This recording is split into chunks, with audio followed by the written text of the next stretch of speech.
Oh no, we're being chased by a monster!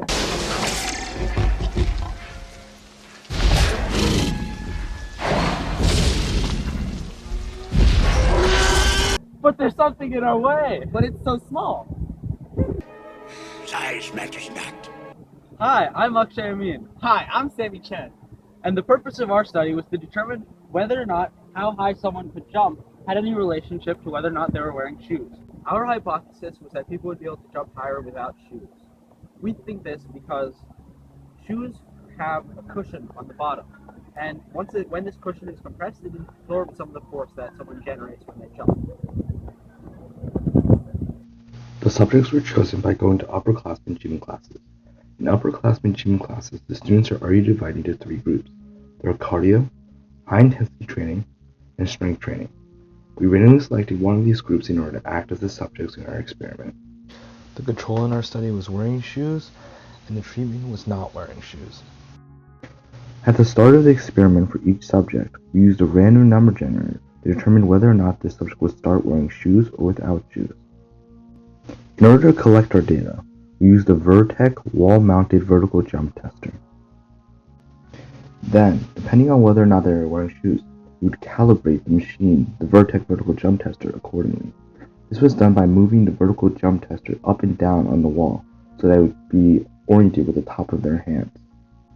Using these calibration methods, the subject would attempt their jump wearing both shoes and not shoes, and a vertical jump height was recorded.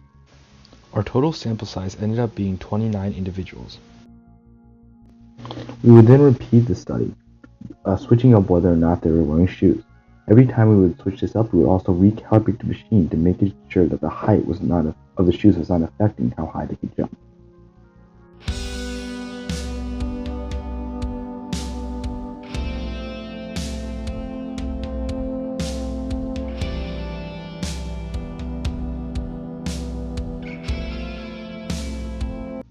This diagram can generally sum up our matched pair experiment and how we applied the treatments to all of the subjects.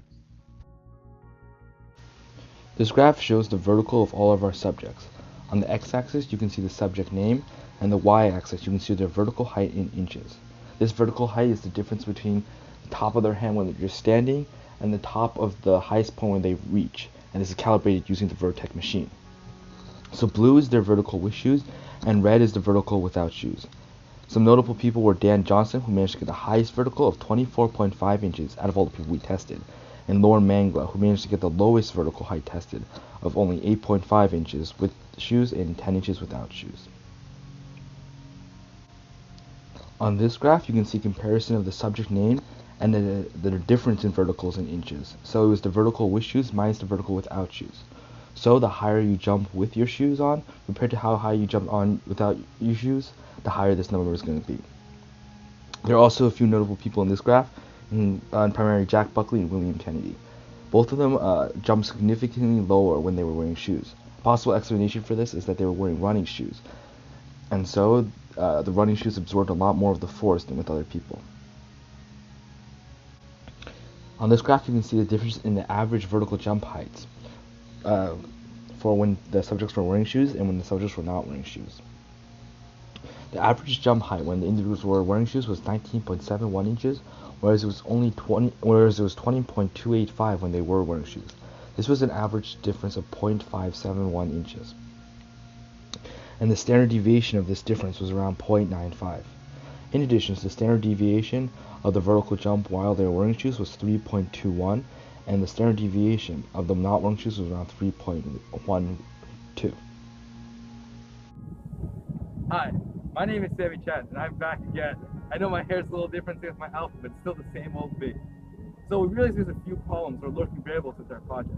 No! One lurking variable is we can't exactly control the people involved, because friend groups tend to stick together when they're making the groups for gym class, and so we get similar people.